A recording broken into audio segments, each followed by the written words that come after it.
Alright, yesterday we learned about like orientation and positioning within the body, how everything was, you saw it says Merry Christmas on it. Alright. I hope it's Christmas soon. But we learned about positioning and we learned about the planes of the body and how all of that works. Today we're going to get into the more of the regions. Now we talked about this briefly yesterday, so we kind of went over the regions a bit, but I did put the pictures in that so you can see it on a bigger scale. So you do need to know the regions as well. And again, I said yesterday that don't panic over this because you guys already kind of know these regions.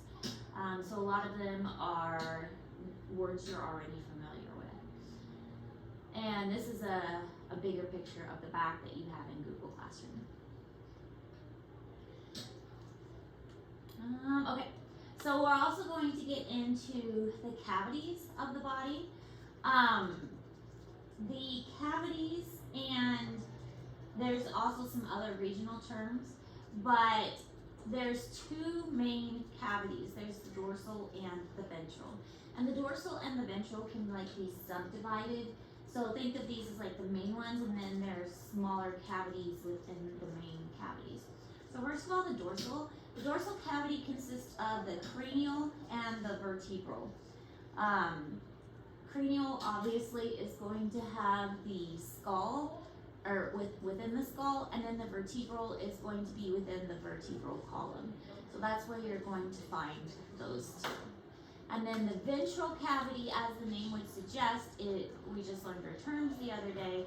So ventral cavity is going to be toward the front of the body, and this is going to have the thoracic or the chest, and then the abdominal pelvic. So that's a combination of the abdominal cavity and the pelvic cavity. Like that alone?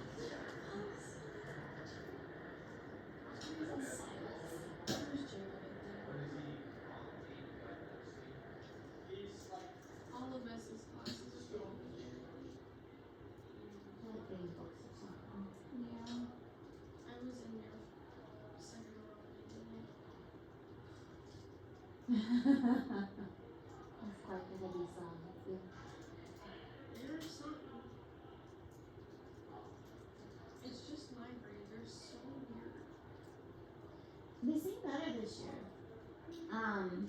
Cause well, I've had a couple of them in my Earth Space class, and they seem to be, I don't know, they're being good for me. Maybe it's just me. Cause I heard a lot about them last year, and I never really had them in class except advisory. And I was like, I don't know what class is all about. So far, they're being good. They're just very calming upstairs. Yeah. I am. Yeah. But it is only the first week, so we've got time. What hour do you have them? First and second. That could be it. They could all be ready to go back to bed. Yeah, they haven't had time to get riled up yet. I also don't have them like all together. Well, I mean, I have some of them. I don't know what it is.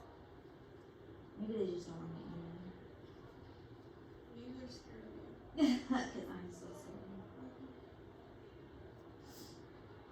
Alright, you good with this or still checking?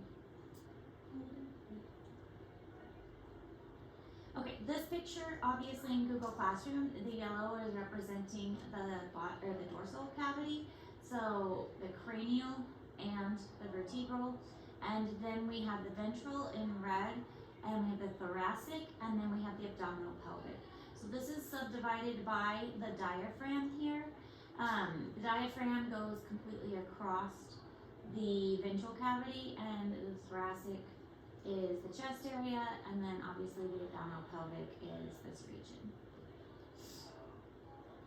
So within the thoracic cavity, we have the pleural, mediastinum, and pericardial.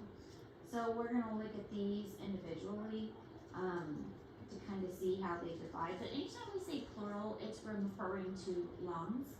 Mediastinum, it sounds kind of like sternum, that's how I always remember it, but it's where the sternum is found. And media, I always think middle. And then pericardial, anytime we're referring to cardia, it's the heart.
Alright, this shows the division here.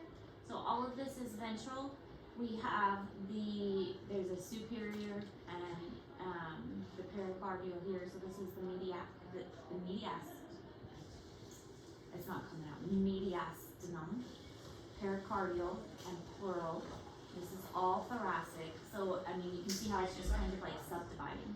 So we have ventral, thoracic, and then we have subdivisions of the thoracic. And that's divided by the diaphragm. And then the abdominal pelvic, and we'll have subdivisions of the abdominal pelvic.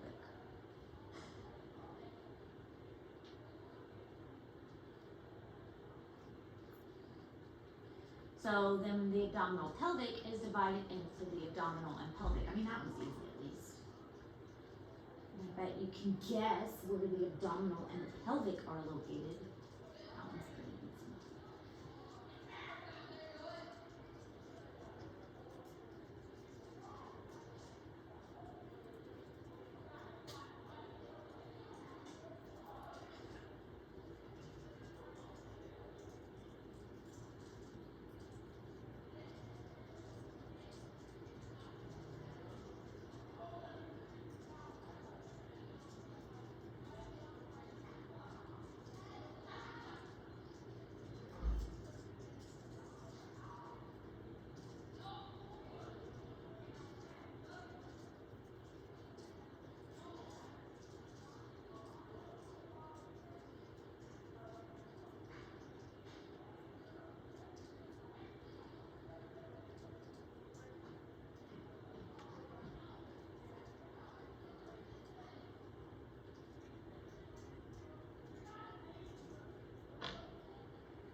So there's also this membrane that is found lining the body cavities.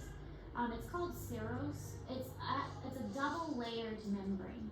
You have one layer of the membrane that covers the cavity itself, and you have another layer of the membrane that lines the organs. There's a really good picture coming up that kind of explains how that works. There's a parietal serosa and a visceral serosa. The parietal serosa is lining like the walls of the cavity, and then the visceral serosa lines the organs. So I remember it because visceral is like you have a visceral reaction. Visceral always refers to guts. If you read a lot, then sometimes the author will say you have the viscerals were laying, or the visceral was laying out on the field if something was like gutted, like an animal was gutted in the field or something. So visceral always refers to like internal organs or guts. So the visceral serosa is the internal, and the serosa covers that, while the parietal is lining the inside of the cavity itself. And again, there'll be a good picture that shows what this looks like, because it's hard to describe, but the picture is easier to visualize.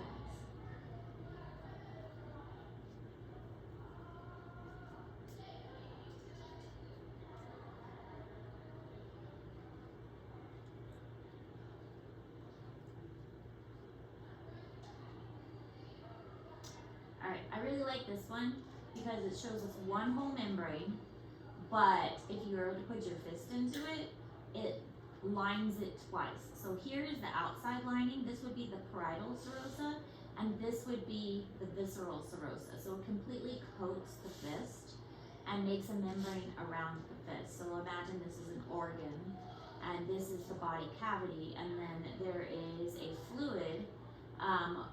It could be air, or it could be connective tissue, or it could be some kind of cushioning fluid that lines this space. Now, a lot of times there's not going to be a lot of space actually in there. It's just a little tiny bit of space that acts as a cushioning in between. But this balloon demonstration is a really good demonstration for how this cirrhose actually works. So here's an example of the heart. The little blue line here represents the cavity that the heart is in, and we have a parietal pericardium, and we have a visceral pericardium, and the heart is just kind of tucked up in there. All right, then we have some regions of the abdomen. This is really helpful because people will come in and say, "Oh, I have a stomach ache." Okay, well, what part of your stomach is aching? And if you can narrow down what part of the stomach actually hurts, that can help tell doctors what's actually going on. Because if it is the right hypochondriac region, that's what the gallbladder is. If it is the left hypochondriac region, that's where the stomach is located. If it is the right iliac region, then that is where the appendix is located. So depending on the region of the stomach, there are different organs under those parts.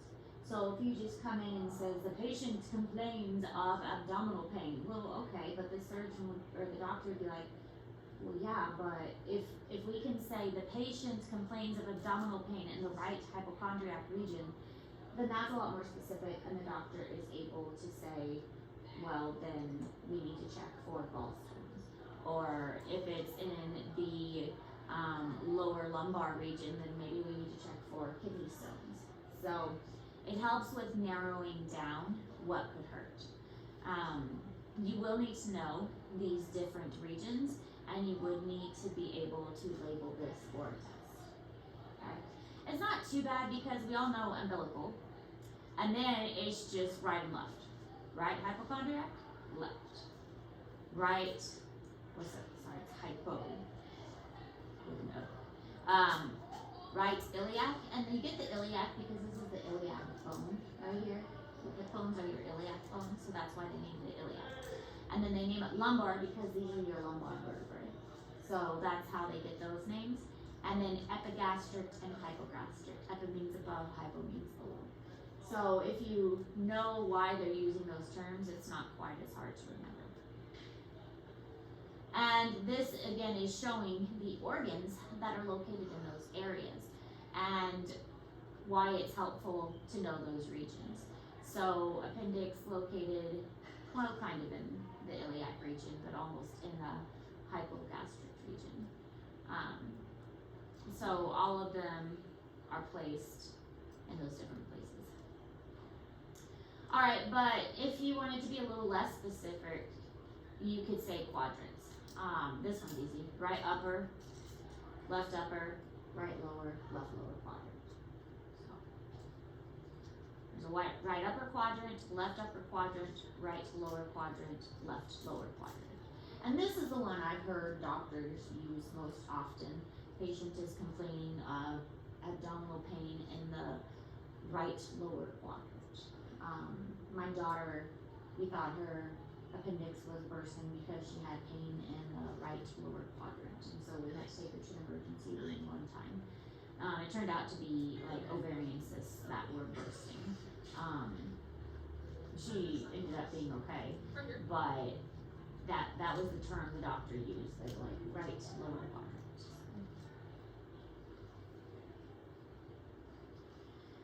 Now there are other body cavities besides the big ones that we've mentioned.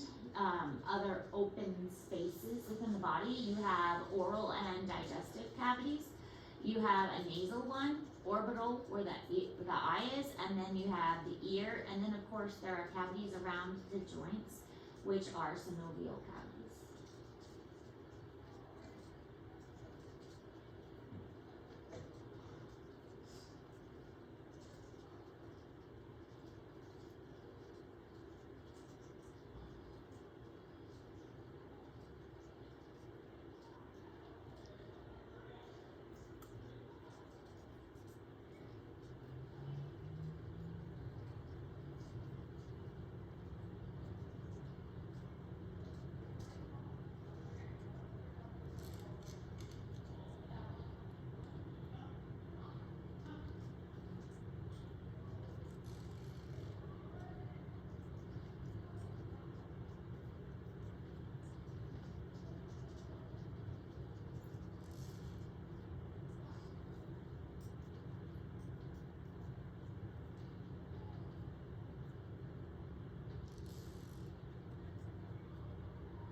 Okay, so which cavity is the heart found in?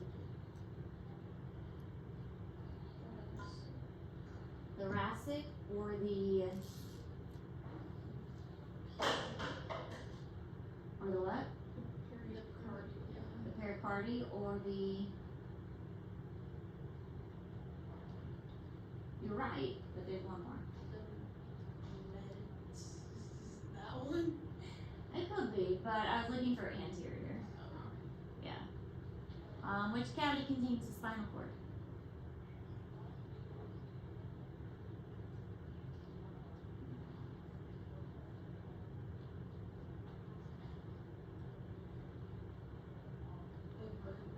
Yep, the vertebral or the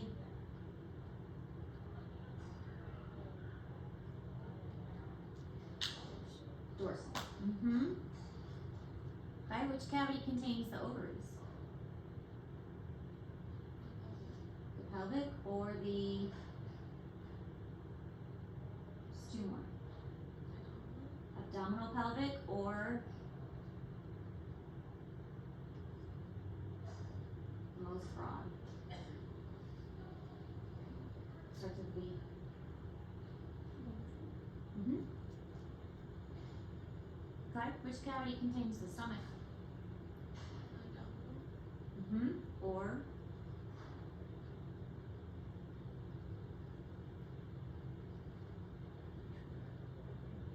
one more. It's a very long word.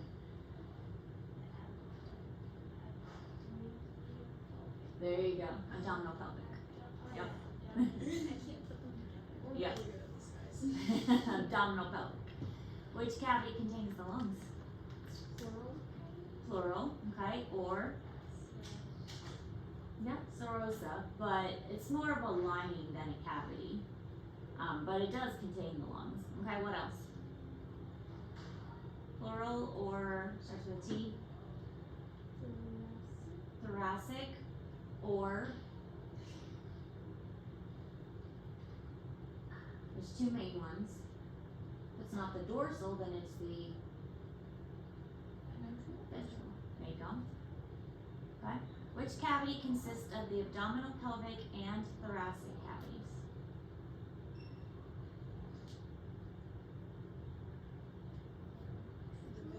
Ventral.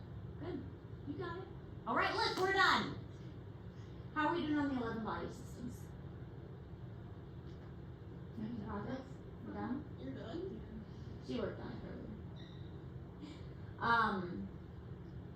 Do the two need more time? It's not due until next week, right? It's not due till next week. I'm wondering if we should do the activity or wait for Elin, is what I'm wondering. Cause I don't, How long do you think it's gonna take? it's not gonna take terribly long, but it's kind of a partner thing where you need help. What we're planning on doing on Tuesday? We're just gonna like work on Honestly, I these. don't remember. Because if we're just gonna work on these, and I say we just like swap them and do them Tuesday. So the activity is, and I'll just tell you what the activity is. It's kind of fun. You're going to practice the different regions and the different body cavities. And the way you're going to do this is you're going to take little pieces of tape and you're going to label each other. And then I'm going to let you use your phone to take a picture and upload the picture to your computer and label the picture with the different regions. So that's why I'm thinking it would probably be helpful if Elin was here so that she could have somebody take a picture of her and help her label. So why don't we say that till Tuesday when we get back? So that way she'll be here to help label and take pictures.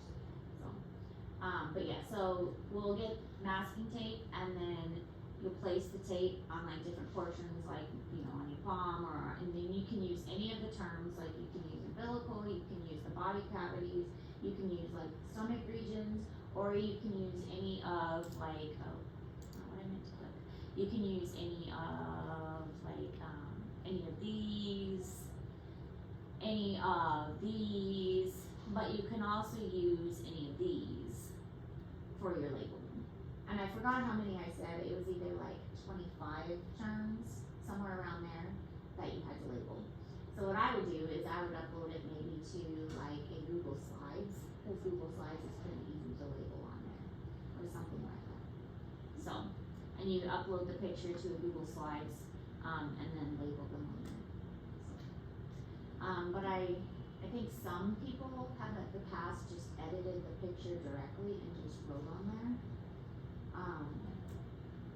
And drawn lines and wrote on the picture and then taken that picture and uploaded it. So there's a variety of ways that you could label them. Does that make sense? Okay. So we'll wait until Tuesday to do that because labeling, there's gonna be tons of labeling. Because really labeling is one of the best ways to get you to practice and do this. Learning these and labeling and relabeling is one of the best ways to do this. So, I'll let you continue to work on the 11 body systems, and when Elin gets back, we can, also, this is just a suggestion, that would be a good time if you wanted to do flashcards. I didn't put the list in there, but I will put a vocabulary list in there, because I have one. I'll put a vocabulary list in there so you can kind of keep track of the terms that you guys need to know. Sound good? Yes. Okay. If you have any questions, let me know. I should probably stop recording now.